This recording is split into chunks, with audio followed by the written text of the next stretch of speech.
চন্দনাইশে মিষ্টির উপকরণে মরা তেলাপোকা।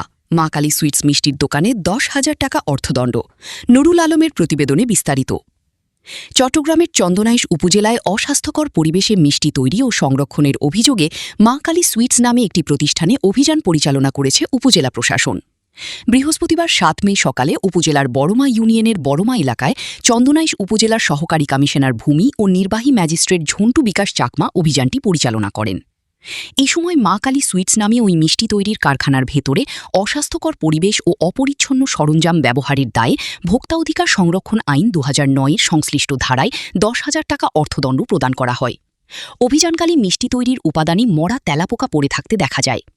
চন্দনাইশ উপজেলা সহকারী কমিশনার ভূমি ও নির্বাহী ম্যাজিস্ট্রেট ঝন্টু বিকাশ চাকমা বলেন, জনস্বাস্থ্যের জন্য ক্ষতিকর এমন পরিবেশে খাদ্য উৎপাদন করা শাস্তিযোগ্য অপরাধ।